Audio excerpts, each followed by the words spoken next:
Chers membres de Trader Pro, bonjour, j'espère que vous allez bien. Alors je voulais faire un petit point sur des indices que peu regardent et moi qui m'intéressent, hein, comme vous le savez.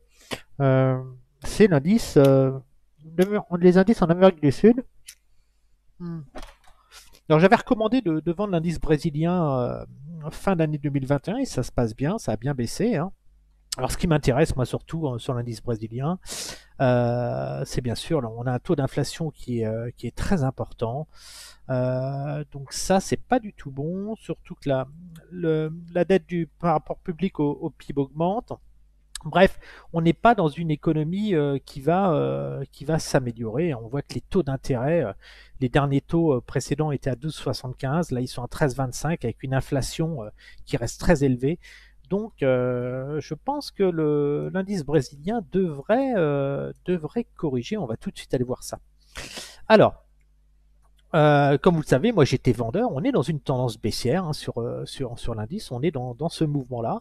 Donc c'est un indice que je travaille moi en short, hein, et je vais placer des ordres dessus. On est vraiment dans cette dans cette tendance baissière. On va certainement rejoindre ma cible des 80 500 points. Donc je joue à un mouvement comme ça, mais je ne serais pas surpris de revoir l'indice revenir sur les 68 000.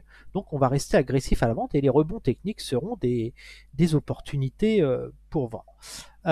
N'oublions pas qu'on a eu un gros mouvement comme ça, donc il est intéressant de se positionner avant, parce qu'on va avoir un sell-off sur le marché, hein, sur beaucoup d'indices, hein, donc pour l'instant on fanfaronne, on s'accroche à la hausse, mais ne pas oublier que le prix moyen, il est dans cette zone, hein, sur l'indice, c'est dans cette zone-là que le prix est correct, c'est le juste prix, hein, en fin de compte. Donc attention à ça. Donc on va regarder sur des tendances un petit peu plus courtes, donc en weekly. Donc toujours pareil, hein, vous retrouvez mes retracements. Donc là, on est sur un mouvement de correctif avec un potentiel baissier de 92 500. Donc moi, ça m'intéresse. On voit que les moyennes mobiles sont en train de plier et elles ne devraient pas tarder à croiser, à nous générer un signal de vente. Alors, moi, je vais placer des ordres sur cet indice, toujours pareil, la même technique, hein. Je vise les 92 500 et je vais chercher cette zone de vente qui est naturellement la zone DMA. Et puis, on voit bien cette résistance naturelle qui s'est créée, hein, puisqu'on a la résistance de short et puis le support qui a cassé. Donc, les rebonds dans cette zone-là nous permettraient d'aller chercher les 92 500. Donc, je vais placer des ordres de vente. Mon but, c'est de capter, on est sur un support ici, de capter un mouvement technique, un pullback technique ici, et puis engager des shorts pour aller chercher cette cible ici.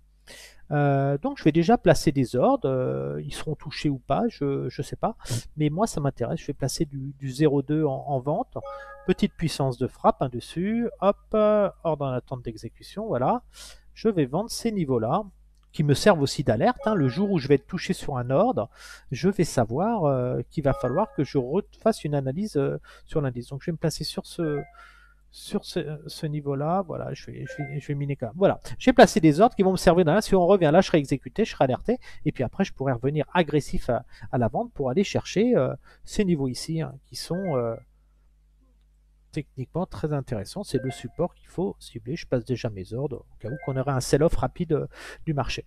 Donc voilà pour l'indice brésilien. On va aller voir d'autres indices. Parce que j'aime bien regarder différents indices. On va aller voir au Mexique ce qui se passe.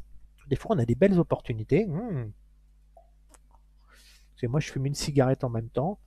Donc là, on est dans une tendance haussière, mais on sent qu'on a quand même un sell-off. Je ne serais pas surpris de voir une divergence sur le RSI. On va regarder, on va mettre un RSI. Il y a beaucoup de choses à vendre, hein, en ce moment.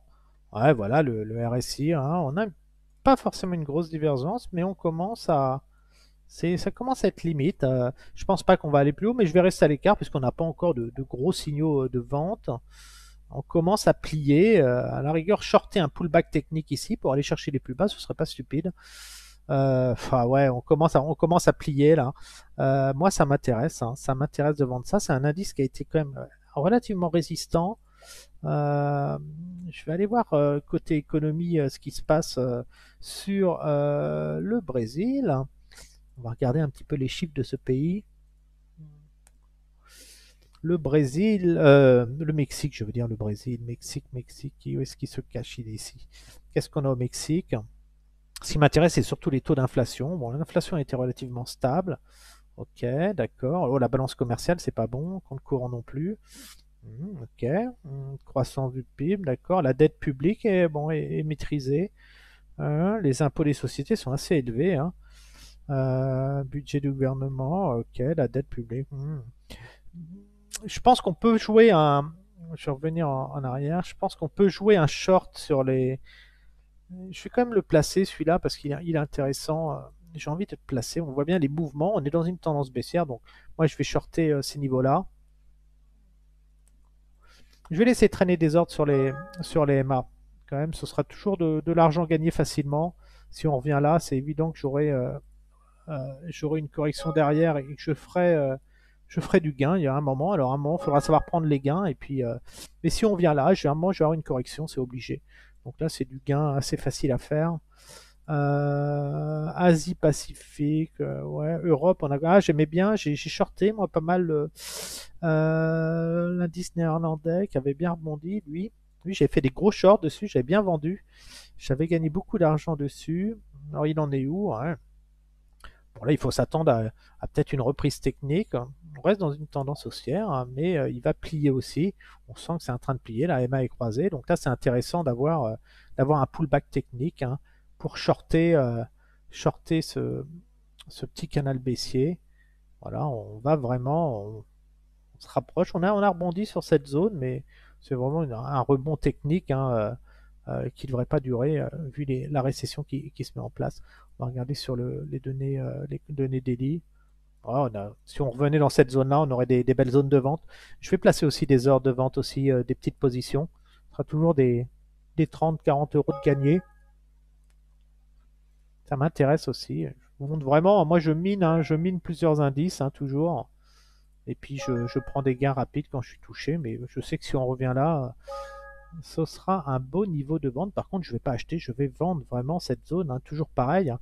On vend les MA, c'est des zones qui, comme celle-là, quand on se rapproche, là, voilà, des zones de vente. Et ici, elles vont évoluer avec le temps. Ce sera une belle zone de vente. On aura toujours une correction. Donc ça m'intéresse à shorter. Qu'est-ce qu'on a d'autre? L'Italie, l'Espagne, des pays fragiles. L'Italie, un pays qui peut s'écrouler, hein, qui est fortement endetté. L'Italie, moi je vends l'Italie sans hésitation. On va aller voir sur les niveaux, quel niveau je peux vendre, le potentiel baissier.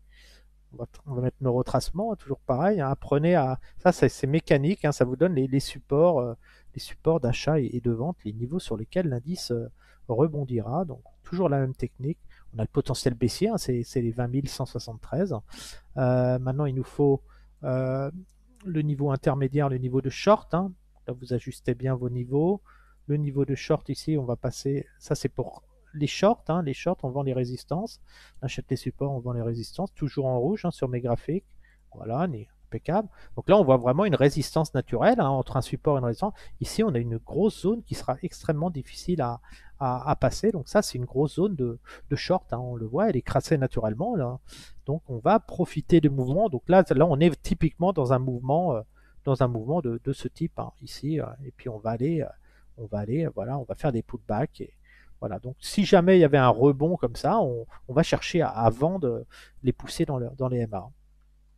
Voilà, donc là on a vraiment notre zone de résistance, hein, qu'on voit, et donc nous on va shorter ces trois niveaux-là. Si on avait un rebond technique ici, on shorterait, mais celui-là sera intéressant à shorter, mais on va vraiment chercher des niveaux plus bas pour aller chercher ce niveau-là. Donc on va prendre une puissance de frappe à peu près ici. Si j'ai un short ici, ça me fait du 294 euros, c'est intéressant, avec un stop à 157 au-dessus. Il ne faudrait vraiment pas clôturer au-dessus, mais on se mettra sur les 61,8. Donc ça, moi je vais shorter ça, il n'y a aucun souci. On est en phase de pré-crack. Les marchés n'ont pas encore craqué, ils vont craquer. Il y aura un sell-off, donc ça je vends aussi sans hésiter, des petites positions qui me servent aussi d'alerte pour surveiller le marché. Donc j'ajusterai mes ordres au fil du temps avec les MA qui vont remonter, mais si on remontait comme ça, on aurait obligatoirement une correction. C'est des gains faciles à faire. Sur l'Espagne, on a quoi? L'Espagne, on va regarder en mensuel. Ouais, une tendance beaucoup plus, on sent vraiment, on se fait coiffer comme ça. Je vais regarder en daily, hop. Ouais, les MA, c'est toujours intéressant de vendre ces niveaux-là. Si on avait un rebond, ça nous fera une vente à plus de 500 points plus haut. C'est intéressant. Je vais placer, je vais shorter aussi, c'est toujours un bon niveau, il y a toujours des échecs ici. Donc ça, je short aussi sans aucune hésitation. Si on revient là, je serai vendeur, je serai quasi certain de faire du gain et de vendre à bon prix. Je suis sur les MA des cours les plus hauts. Alors peut-être qu'on ne sera jamais touché. Puis là, on va vraiment aller chercher un pic baissier à un moment quand les marchés vont s'effondrer. Qu'est-ce qu'on a d'autre? On va regarder cet indice. Oh là là, ça descend, ça c'est des grosses tendances baissières. Donc là, pareil, hein, toute cette zone, hein, dès qu'on revient dans les MA, là, il faut vendre. Donc si on avait une poussée, il faudrait vendre. On va rester à l'écart parce qu'il est peu volatile celui-là. Bon, on a quasiment fait le tour. Hein. L'indice, celui-là m'intéressait. Je l'avais shorté parce qu'il était. J'ai joué la correction, mais on est dans une tendance haussière. Je pense que ça va s'inverser, mais c'est encore trop anticipé. En Asie, qu'est-ce qu'on a en Asie? Indice de Hong Kong. On a une phase de rebond technique hein, sur cet indice. Hein. J'avais dit d'acheter les plus bas la dernière fois sur une de mes vidéos. Donc là, on fait un rebond technique, on revient vers CMA. Donc là, excellente zone de short ici. Hein. Cette zone-là sera une très belle zone de short. Et si on regarde après en daily, on situe cette zone. Si elle veut s'afficher, on va la mettre autrement. Voilà. Est-ce qu'il va me la remettre? Voilà. Donc voilà, la zone de short est là. Donc si on avait vraiment une poussée ici, ce serait une zone de short. On va laisser rebondir l'indice. Il se trouve, il ne va même pas franchir parce qu'on est déjà ici dans une très belle zone de vente court terme. Ici, on voit bien les échecs dans toutes ces MA, là, toute cette zone de vente. Et là, on revient dedans après un triangle de consolidation qui peut bien sûr casser par le bas. On attendra des confirmations. Donc celui-là, on va rien faire dessus pour l'instant. Tac, tac. La Chine, pareil, on est un peu dans la même structure. On a vraiment une grosse mouvement et ça pourrait porter le marché. On pourrait aller chercher des shorts dans les MA. Des shorts dans les MA, un rebond technique. Donc moi, je serais vendeur plus dans cette zone-là après un rebond technique court terme. Donc je m'attends plus à un rebond des indices asiatiques dans cette zone-là, ainsi que l'indice de Hong Kong qu'on a vu. Vraiment un pullback et puis après, on va aller corriger encore, au moins faire un double creux. Mais on est plus dans ce mouvement-là, et puis après, soit on rebondit, soit on va plus bas. Donc à surveiller, on va placer une alerte sur la MA. On sent vraiment qu'on pourrait faire une petite tête à épaule. On va mettre une petite alerte pour surveiller. Ce qui m'intéresse, c'est le niveau-là. Vous pouvez mettre des alertes, c'est toujours sympathique. Alerte sur prix. Voilà. On va mettre une alerte sur prix ici. Ça, je serais prévenu si vraiment on touche cette moyenne, ce sera intéressant. Bon, voilà, on a fait le tour. On a fait le tour. Tac, tac. Le DAX, on a vu l'indice suisse. Tiens, c'est un indice que je regarde rarement. C'est le secteur bancaire. Attention, hein, l'indice suisse. Il y a peut-être des shorts à faire dessus.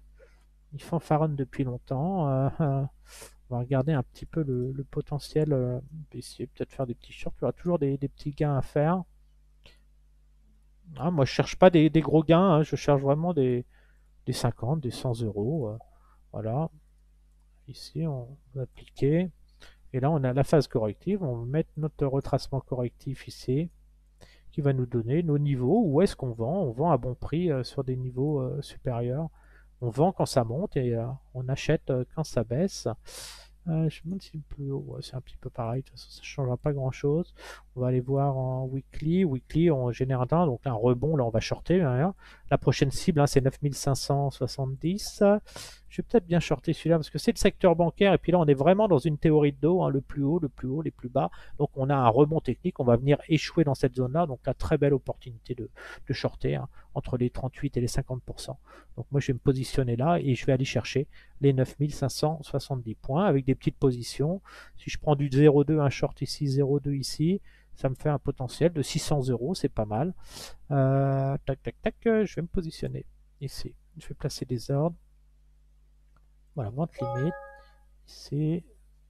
Voilà, je vais placer mes ordres là. Là, je suis très bien dans les MA. Si vous revenez dans les MA, vous allez avoir des corrections. C'est toujours des beaux niveaux de vente après un rebond technique. Hein. Bien sûr, on ne vend pas là, hein, on vend toujours sur des niveaux supérieurs. Et je vais même me positionner sur le 50 ici. Pourquoi? Parce que les moyennes vont évoluer avec le temps si on a une poussée. Donc sur le court terme, je pense qu'on peut avoir un petit rebond. C'est ce qu'on anticipe hein, sur les indices, hein, on voit bien. Mais on voit qu'on vient shorter on vient shorter la zone là. Alors, je vais même être un petit peu plus vicieux sur l'indice, c'est pour me permettre d'être en position de force quand je vais vendre, je vais même acheter ce rebond. Ici, on a un gros signal d'achat. Donc, je vais même acheter pour faire des gains de façon à ce que quand je vends, j'ai des plus-values qui me permettent de mettre des stops supérieurs et de réduire mon prix de revient. Donc, je suis vraiment vendeur de ces zones-là. Et ça, je vends ces zones-là pour aller chercher ces niveaux-là. Ici, je vais déjà mettre mes ordres au cas où, si jamais on avait un sell-off rapide. Alors, mettez toujours des ordres limites extrêmes à des niveaux extrêmes parce que quand vous avez un sell-off, un crack sur le marché, ça baisse comme ça en quelques heures. Vous pouvez perdre 20% en quelques heures et puis après, ça remonte très vite et vous êtes déçu de ne pas avoir vendu si vous n'êtes pas devant vos écrans. Et on aura du sell-off. Hein. Moi, j'ai connu ça pendant la crise de 2009 où je voyais le Nasdaq qui perdait 2000, 3000 points en très peu de temps. Donc là, maintenant, ce qui m'intéresse, c'est d'optimiser la reprise technique. Alors, mon stop est naturellement sous ce niveau-là. Hein. Donc il va falloir que j'achète ce rebond technique qui paraît, on a cassé, on va avoir un pullback technique normalement sur cette zone-là. Hein. On devrait faire un mouvement, on a ce mouvement-là, on vient taper la résistance, puis on va aller chercher les MA et puis après on va replonger derrière. Donc là c'est intéressant c'est risqué, hein, c'est de la contre-tendance. Hein. Les ordres là, je suis pas inquiet, je vais pas voir le marché s'envoler à la hausse, battre de nouveaux records. Par contre, je sais qu'on va faire des plus bas et qu'on finira par casser les 10 329 points. Donc par contre, je vais acheter des petites positions pour jouer sur ce rebond technique. Alors toujours pareil, là vous êtes sur du rebond technique, donc vous affichez toujours les en pointillés parce que vous devez savoir que vous accumulez pour viser les plus hauts. Du 0,2 ça va être pas mal. Du 0,2 ici, si je prends mes gains là, je serai à 169, je suis pas mal. Le but, alors on achète maximum les 61,8, on n'achète pas en dessous, mais je vais acheter si jamais on avait une correction la semaine prochaine, ça m'intéresse d'acheter ça. Donc placez vos ordres, ça travaille tout seul, vous n'avez pas besoin d'être devant vos écrans après. Moi je serai au travail la semaine prochaine, je regarderai mes ordres le soir, ce que j'ai eu en portefeuille. Là je suis pas mal, je vais me décaler un peu comme ça à cause du spread. Voilà. Et là je vais directement mettre mes ordres. Bah, je suis plus acheteur à partir de ce niveau-là. On va se mettre en dessous, les 11 190 là, voilà. Là je vais vendre ces niveaux-là. Bon, je vais vendre progressivement sur différents niveaux. Mon but c'est de capter du gain. Je vais mettre ici un ordre ici aussi. Et si celui-là a été touché, je le mettrai ici, un petit short ici là. Je prendrai des bénéfices là. Voilà. Ça, je joue une accélération haussière et je vends cette zone-là. Hein. Si on regarde sur les données daily, ce que ça donne, on voit vraiment que cette stratégie est. Voilà. On achète vraiment la zone là, un rebond technique pour faire un short derrière. On va décaler, on va prendre un graphique un peu plus grand. Ici. J'aime bien travailler plusieurs indices comme ça. Hein, donc on est vraiment dans une tendance. On va faire cette stratégie. Donc là on a une droite de tendance ici, hein, bien sûr. Et on va aller capter du gain. On va aller chercher du gain, un retour. Donc on s'attend plus à un mouvement de ce type. Donc il faut être patient. Hein, prendre des gains aussi régulièrement. On est vraiment dans ce mouvement-là qu'on va essayer de capter. On est dans ce mouvement-là. On va certainement avoir un mouvement comme ça. Et puis après, on va aller chercher les plus bas. Hop, qui devrait nous ramener tôt ou tard sur ce niveau-là. Voilà. On va avoir un mouvement je m'attends plus à un mouvement de ce type, hein, des vagues. Peut-être une petite poussée ici, hein, sur les 61. Après, je vais mettre un ordre aussi qui sera toujours intéressant ici. Donc des petites positions, donc ça me permet vraiment de tenir le marché, de tenir le marché sur des larges zones. Et c'est ça qui est intéressant. Hein. C'est si vous positionnez, là vous ne pouvez pas vendre un lot. Par contre, regardez, ça me fait une position de 0,10 lots. C'est totalement tenable et ça me fait énormément de gains si je viens là et très peu de pertes si ça va aller plus haut. Et il y a très peu de chances que ça aille plus haut. Les ordres les plus difficiles, c'est ceux-là. Hein, ce sera un échec et puis qu'on fasse une petite montée et qu'on continue à baisser. Mais je pense qu'on peut avoir au moins un rebond là. C'est pour ça que sur les achats, je vais pas chercher à prendre des bénéfices. Moi, si on arrive dans cette zone-là, vers là, je vais commencer à prendre des gains et hop, et je vais commencer à vendre derrière.